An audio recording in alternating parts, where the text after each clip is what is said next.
اعوذ باللہ من الشیطان الرجیم بسم اللہ الرحمن الرحیم الحمد للہ رب العالمین والصلاة والسلام علی اشرف الانبیاء والمرسلین وآلہ الطیبین الطاہرین اعوذ باللہ من الشیطان الرجیم وَلَقَدْ ضَرَبْنَا لِلنَّاسِ فِي هَذَا الْقُرْآنِ مِنْ كُلِّ مَثَلٍ لَعَلَّهُمْ يَتَذَكَّرُونَ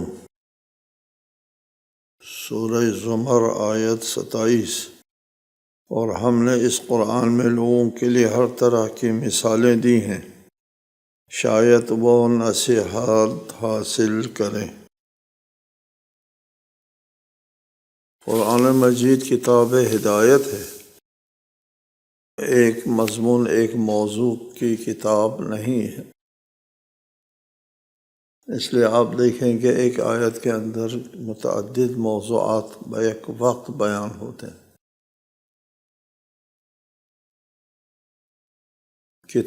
کتاب ہدایت ہونے کی وجہ سے لوگوں کو سمجھانا مقصود ہوتا ہے۔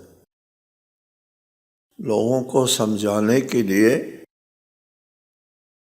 اسلوب سخن بدلنا ہوتا ہے اور مثالیں پیش کرنا ہوتا ہے۔ لوگ زیادہ تر اپنے محسوسات کو سمجھتے ہیں۔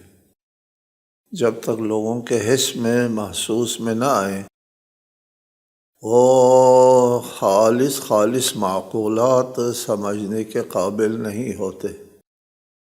اگر ہم نے پانی نہ دیکھا ہوتا تو کوئی ہم کو پانی نہیں سمجھا سکتا تھا کہ پانی کیا چیز ہے۔ اسی طرح جو چیزیں ہم نے نہیں دیکھی ہے وہ ہم نہیں سمجھ سکتے کیا ہے وہ، نہ کوئی سمجھا سکتے ہیں۔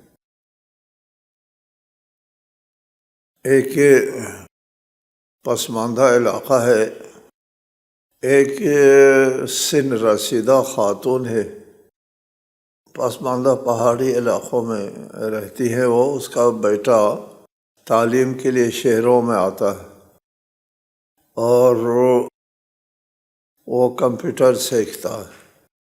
اس کے والدہ کو بتایا جاتا ہے آپ کے بیٹے نے کمپیوٹر سیکھ لیا۔ بیٹا کمپیوٹر کیا ہوتا ہے؟ آپ کیسے سمجھائیں گے اس خاتون کو؟ کمپیوٹر کیسے سمجھائیں گے؟ نہ وہ سمجھ سکتے ہیں نہ آپ سمجھا سکتے ہیں براہ راست۔ آپ کوئی مثال سامنے رکھیں گے جو اس کے مشاہدے میں آتی ہیں، ان کو سامنے رکھ کر کے بات کریں گے۔ اللہ تعالیٰ ملکوتی باتیں کرتا ہے ہم سے، ان ملکوتی باتوں کو ہم کیسے سمجھ سکتے ہیں جب تک مشاہدات میں نہ لائیں؟ اس لیے اللہ تعالیٰ نے قرآن مجید میں بہت سی مثالیں دی ہیں، یہاں تک کہ مشرکین نے مذاق اڑایا تھا کہ تمہارے قرآن میں مچھر کی مثالیں دی ہیں۔ ان اللہ لا یستحی ان یضرب مثلا ما بعوضۃ فما فوقها، مچھر بھی مخلوق ہے، اس کے بھی اعصاب ہے، دماغ ہے، پیر ہے، ارادے ہیں، اس کا ارادہ ہے اور ارادہ اس کا بھی نافذ ہوتا ہے، اور وہ اڑ جاتی ہیں اور نیچے بیٹھ جاتی ہیں۔ وہ بھی ایک کامل نظام ہے، اس کا جسم جو ہے وہ چھوٹا ہی کیوں نہ ہو۔ ہر قسم کی مثالیں اللہ تعالیٰ نے قرآن میں دیا ہے۔ سطحی لوگوں سے بات کرنا ہوتا ہے۔ عرب جاہلیت کے زمانے میں جو قرآن کا مخاطبین اول ہے، یہ پیغام اسلامی پیغام کو پہنچانا ہے، پہلے مخاطبین اول تک پہنچانا ہے۔ مخاطبین اول کون لوگ ہیں؟ عرب بدو جاہل ان پڑھ، جس نے کوئی تہذیب کا چہرہ نہیں دیکھا، اور ان کو مخاطبین اول قرار دے کر آنے والی نسلوں کے لیے ان کے ذریعے پیغام پہنچانا ہے۔ یہ مخاطبین اول جو ہیں ان کو سمجھانا ہے اور ان کے ذریعے آنے والے نسلوں کو یہ دین اور یہ مذہب، یہ توحید سمجھانا ہے۔ مخاطبین اول ہیں ان پڑھ، غیر مہذب۔ ان مہذب اور ان پڑھ لوگوں کو ایسے پڑھایا، اسی طرح اللہ تعالیٰ نے مثالیں قائم کی ہے۔ وَلَقَدْ ضَرَبْنَا لِلنَّاسِ فِي هَذَا الْقُرْآنِ مِنْ كُلِّ مَثَلٍ، تمام مثالیں پیش کر کے ان کو سمجھایا، ان بدوؤں کو، اور اس بدوؤں کو ایسا سمجھایا، اور یہ آخر میں اس اہل ہو گئے کہ پوری دنیا کو ایک تہذیب دے سکے۔ غیر مہذب قوم، ان پڑھ قوم، اور اس کو ایسے پڑھایا اس قرآن نے، اس رسول نے، کہ اس نے عالم کو، ساری دنیا کو تہذیب سکھائی۔ اس وقت جو دنیا میں تہذیبیں ہیں، یہ تہذیبیں جو ہے کس نے سکھائی دنیا کو؟ انہی لوگوں نے، مخاطبین اولین نے سکھائی، ساری دنیا کو تہذیب سکھائی۔ آپ کو یقین نہیں آئے گا، مطالعہ کریں تاریخ کا، کہ دنیا کو تہذیب سکھانے والے مسلمان ہیں۔ مسلمانوں نے دنیا کو تہذیب سکھائی۔ مسلمانوں کے ساری دنیا کے سامنے آنے سے پہلے یہ یورپ وغیرہ جو ہے وہ جہالت کی تاریکی میں ڈوبا ہوا تھا، کچھ نہیں آتا تھا ان کو۔ مسلمان جاتے ہیں یہاں سے اسپین تک، اور پھر وہاں سے اٹلی کے بعض علاقوں تک، اور پھر اس کے بعد جو ہے دنیا والوں نے، یورپ کی دنیا نے تہذیب دیکھی مسلمانوں میں، دیکھی، اور ان کے آنکھیں کھل گئی، اور انہوں نے تہذیب سکھائی۔ ایک بات تھی کہ مسلمان جو ہے وہ تہذیب رکھتے تھے، فریب دہی جو ہے وہ نہیں کرتے تھے، اور جن لوگوں نے مسلمانوں سے تہذیب سیکھی وہ بہت انتہائی مکار اور انتہائی فریب دینے والے ہو گئے، اور ان لوگوں نے تہذیب سیکھنے کے بعد الٹا آ کر ہماری طرف رخ کیا، ہم پر حملہ کیا اور ہم کو پیچھے دھکیل دیا۔ یہ ایک تاریخ ہے، ایک تاریخ، اس کا صحیح مطالعہ کرنے والے جانتے ہیں ہمارے ساتھ کیا ہوا اور کیوں ہوا۔ جی، یہ سارا مسئلہ پڑھنے سے تعلق رکھتا ہے، اور نہایت اہم موضوع ہے یہ، کہ اسلام نے دنیا کو تہذیب دی، اور پھر دنیا نے اسلام کے ساتھ کیا کیا۔ یہ مثالیں ایسے قرآن میں ہیں جو عربی ہے، جس میں کوئی عیب نہیں ہے، تاکہ یہ تقوی اختیار کرے۔ یہ قرآن میں کوئی عیب، کوئی پیچیدگی، کوئی تضاد گوئی نہیں ہے، بلکہ وَلَقَدْ يَسَّرْنَا الْقُرْآنَ لِلذِّكْرِ فَهَلْ مِن مُدَّكِرٍ، اور ہم نے قرآن کو نصیحت کے لیے آسان بنا دیا ہے، تو کیا ہے کوئی نصیحت قبول کرنے والا۔ ضرب اللہ مثلا رجلا فیہ شرکاء متشاکسون ورجلا سلما لرجل هل يستویان مثلا الحمد للہ بل اکثرهم لا يعلمون۔ اللہ ایک شخص، انہیں ایک شخص سے مراد ایک غلام کی مثال دیتا ہے، جس کی ملکیت میں کئی بدخصلت مالکان شریک ہے، اور ایک دوسرا غلام ہے جس کا صرف ایک ہی آقا ہے۔ کیا یہ دونوں برابر ہو سکتے ہیں؟ الحمدللہ، بلکہ ان میں سے اکثر نہیں جانتے۔ دیکھیں، ان ایک مثالوں میں سے ایک مثال یہ ہے کہ قرآن کے نزول کے زمانے میں انسان کو غلام بنانے کا رواج عام تھا، آپس میں لڑائیاں ہوتی تھی، اور پھر اس لڑائیوں میں جناب کچھ لوگ اسیر ہوتے تھے، ان اسیروں کو غلام بنا کر کے بیچ دیتے تھے۔ ایک آزاد انسان ایک لڑائی میں وہ اسیر ہو گیا، اسیر ہونے کا مطلب اس زمانے میں یہ تھا غلام ہو گیا۔ اس لیے اس معاشرے میں غلاموں کی مثال دیا جاتا ہے کہ ایک شخص ہے، ایک غلام ہے، اس کے دو مالک ہیں، دو مالک جو ہے اس میں شریک ہے، دو مالک کے درمیان ایک غلام ہے، ایک نوکر ہے، اور وہ دونوں بدخصلت ہے، برے لوگ ہیں، وہ صحیح پیش نہیں آتا اس غلام کے ساتھ۔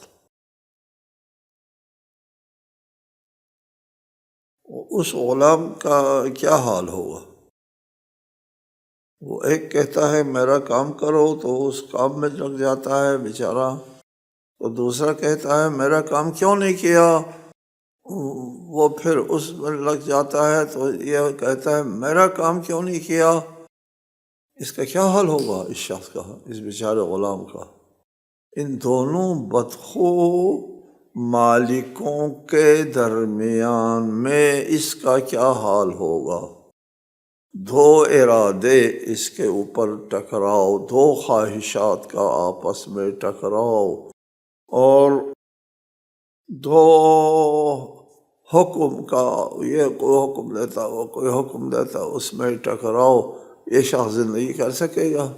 وہ مشرکوں اگر اللہ کے ساتھ کوئی اور شریک ہے تو پھر ان کے بھی احکام مختلف و متضاد ہوں گے، اللہ کی طرف سے اور حکم، شریکوں کی طرف سے اور حکم، ان میں ٹکراؤ ہوگا، یا تم زندگی کر سکو گے؟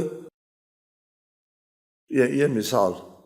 اور دوسرا ہے ایک شخص ہے، اس کا ایک ہی آقا ہے، اس پر ایک آدمی کا حکم چلتا ہے، یہ ایک آدمی جو ہے وہ اس کی خواہش جو ہے وہ چلتی ہے، تو اس غلام کے لیے کوئی مشکل پیش نہیں آتا، ایک آدمی کے اطاعت کرنا آسان ہو جاتا ہے، کوئی پیچیدگی نہیں آتی۔ حل یستویان، کیا یہ دونوں برابر ہو سکتے ہیں، یہ غلام اور یہ غلام؟ یہ غلام جو ہے اس کی زندگی اجیرن ہوگی، وہ کس کو راضی کروں، میں اس کو راضی کروں یا اس کو راضی کروں؟ یہ دونوں بدخو ہیں، بد اخلاق ہے، دونوں زیادتی کرتے ہیں۔ اور یہ ایک آقا والا غلام جو ہے وہ آسائش، آرام و سکون کے ساتھ وہ کام کرتا ہے۔ حل یستویان مثلا الحمدللہ بل اکثرهم لا یعلمون، اکثر لوگ اس بات کو نہیں جانتے ہیں کہ دو نظام نہیں چل سکتے، دو ارادے بیک وقت نہیں چل سکتے۔ لو کان فیہما آلہۃ الا اللہ لفسدتا، دو نظام نہیں چل سکتا بیک وقت۔ ایک نظام نے پانی بنایا، دوسرے نے مٹی بنایا، جس نے مٹی بنایا وہ پانی سے بے خبر ہے، جس نے پانی بنایا وہ مٹی سے بے خبر۔ جب مٹی اور پانی کے ساتھ آپس میں مل جائیں گے تو ٹکراؤ ہو جائے گا، لفسدتا۔ جی، وہ تیسرا رب جو ہے اس نے دھوپ بنایا، وہ دھوپ بنانے والے جو ہے والا جو ہے وہ مٹی اور پانی کی خصلت سے بے خبر، اور دھوپ ان تینوں سے آپس میں تینوں کا ٹکراؤ ہو جائے گا۔ نہیں چل سکتے دو ارادے، دو نظام۔ ابھی ہم اللہ تعالیٰ کی توحید پر دلیل قائم کرتے ہیں، کائنات کے نظام کی وحدت، کائنات، پوری کائنات میں ایک نظام چل رہا ہے، ایک ارادہ نافذ ہے، ایک ارادہ، ایک نظام، دو نظام نہیں ہے، پوری کائنات کے اوپر ایک نظام حاکم ہے۔ وہ ایک نظام، یہ بات ذہن میں رکھیں اور اس میں مطالعہ کریں۔ کائنات کا نظام ایک ہے، متعدد نہیں ہے۔ یہ اجرا میں سماویہ اور کہکشائیں اور ساری کائنات، وہ سب، اور آپ کی زمین، جی اب کا نظام ایک ہے۔ جی دو نظام نہیں ہے، پوری کائنات کا نظام ایک ہے۔ ایک مسلم ہے آج کل کی دنیا میں یہ بات مسلم ہے کہ یہ نظام پوری کائنات میں ایک نظام حاکم ہے، ایک نظام، اور اس میں کوئی تبدیلی نہیں ہوتی۔ یہ سورج آج جس سیکنڈ میں طلوع کیا ہے، سورج جس سیکنڈ میں آج طلوع کیا ہے، کھربوں سال پہلے اسی سیکنڈ میں طلوع کرتا ہے۔ جی اسی سیکنڈ میں طلوع کر رہا ہے ابھی تک۔ جی یہ کہکشائیں جو ہے وہ گردش میں ہے، جس رفتار سے گردش میں ہے، کھربوں سال سے اسی طرح گردش میں ہے، کوئی تبدیلی، ایک نظام حاکم ہے۔ اور نظام کی وحدت، نظام دہندہ کی وحدت پر دلیل ہے۔ یہ ارباب متفرقون خیر ام اللہ الواحد القہار، کیا متفرق ارباب بہتر ہیں یا اللہ واحد یکتا ہے جو سب پر غالب ہے، وہ واحد رب بہتر ہے یا متعدد ارباب؟ مجھے کہتا ہے نا کہنے والے، تمہارا ایک رب ہے، ہمارے بہرحال وہ نام لیتے ہیں جاہل لوگ، ان پڑھ لوگ، گمراہ لوگ متعدد رب کا نام لیتے ہیں۔ یہ ارباب متفرقون خیر ام اللہ الواحد القہار۔ انک میت وانہم میتون، اے رسول آپ کو بھی انتقال کرنا ہے اور انہیں بھی انتقال کرنا ہے، انہیں بھی یقیناً مرنا ہے۔ اس دنیا میں ہمیشہ رہنے کے لیے کوئی نہیں آیا، رسول کریم کی ذات مبارک بھی اس سے مستثنیٰ نہیں ہے، ائمہ اطہار علیہم السلام بھی اس سے مستثنیٰ نہیں ہے۔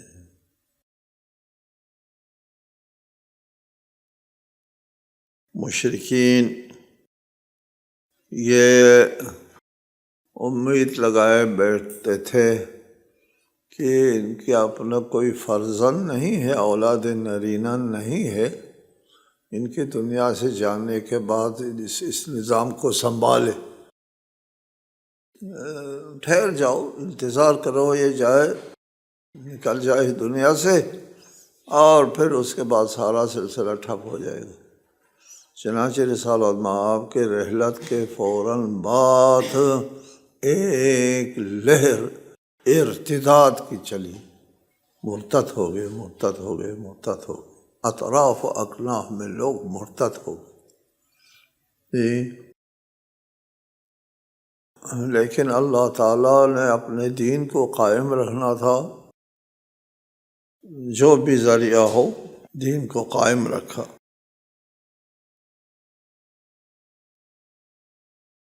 رسول اللہ کے دنیا سے جانے کے بارے میں قرآن نے خبر دے کر یہ بتایا کہ انہم میتون، انک میتون وانہم میتون، انک میتون کہہ کر کے بتا دیا کہ آپ دنیا سے جانے والے ہیں، کوئی خطرہ نہیں ہے۔ جی ثم انکم یوم القیامت عند ربکم تختصمون، پھر تم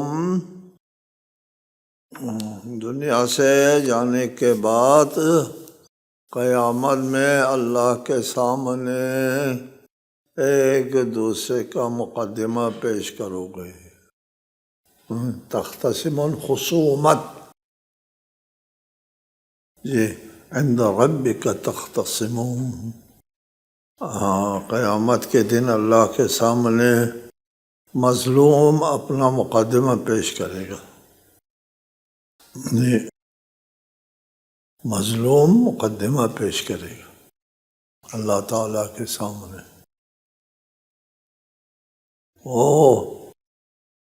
حساب کتاب دینے کا وقت آئے گا اور مقدمہ پیش ہوگا اس ذات کے سامنے جس کے سامنے ظلم ہوا ہے، جس نے ظلم ہوتے دیکھا ہے، خود شاہد حال ہے، اس کے سامنے مقدمہ پیش ہوگا.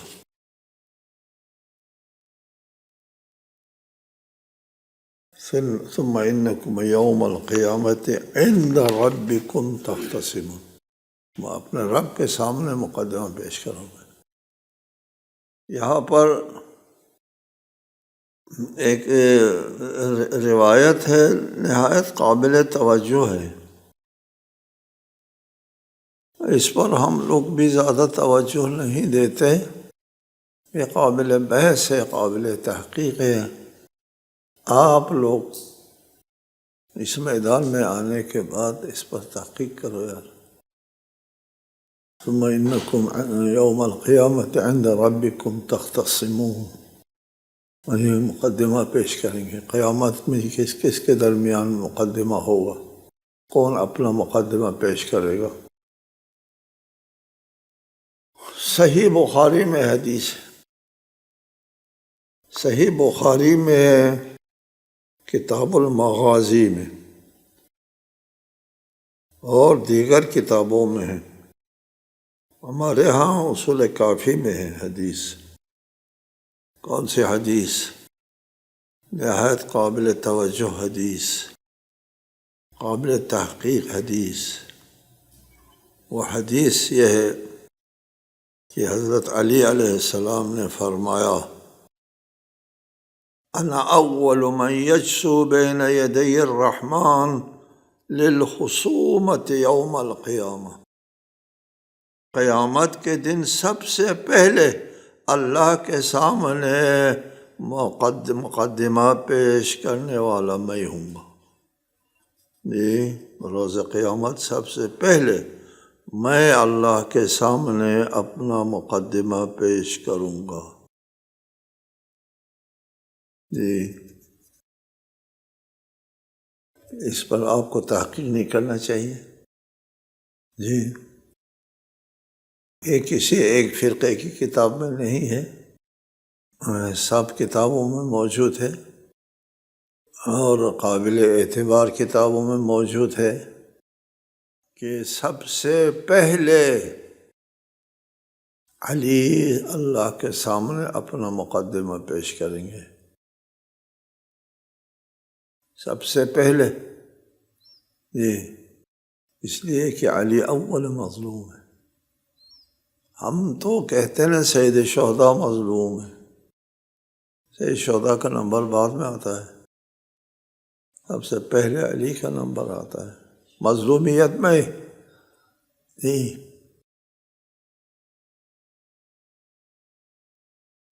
علی چونکہ سب سے پہلا مظلوم ہے،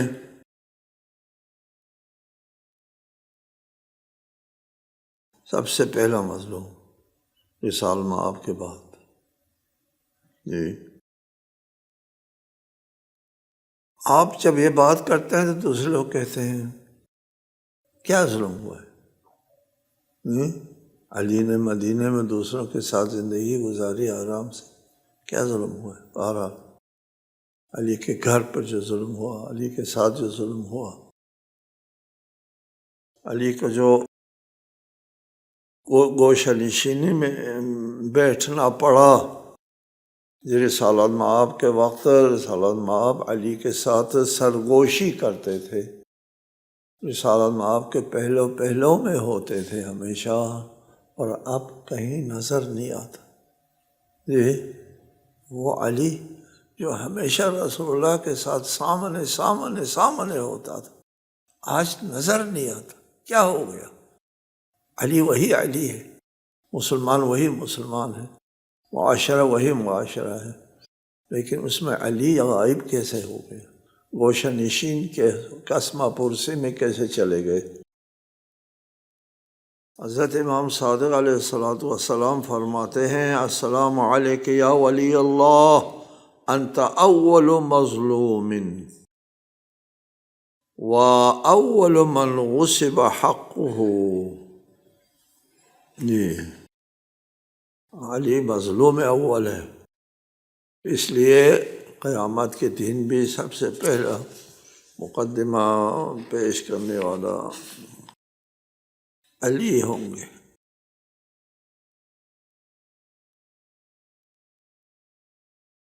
فمن اظلم ممن كذب على الله وكذب بالصدق اذ جاءه أليس في جہنم مثوى للكافرين۔ پس اس شخص سے بڑھ کر ظالم کون ہوا جس نے اللہ پر جھوٹ باندھا اور جب سچائی اس کے پاس آئی تو اسے جھٹلا دیا؟ کیا کفار کے لیے جہنم میں ٹھکانہ نہیں ہے؟ یہ اظلم سب سے بڑا ظالم، کس پر ظالم؟ یہ سب سے بڑا اپنے اوپر ظلم کرنے والا وہ ہوگا جس نے اللہ تعالیٰ کی تکذیب کر دی۔ یہ سب سے بڑا ظالم ہوگا۔ اللہ تعالیٰ کی تکذیب کرنا یہ معمولی بات نہیں ہے۔ آپ کو روایات بیان کرتے ہوئے، احادیث بیان کرتے ہوئے خیال رکھنا چاہیے۔ ہم جب بھی احادیث بیان کرتے ہیں تو کہتے ہیں روایت ہے، ہم انشاءاللہ اس پر آئندہ گفتگو کریں گے۔ والسلام علیکم ورحمۃ اللہ وبرکاتہ۔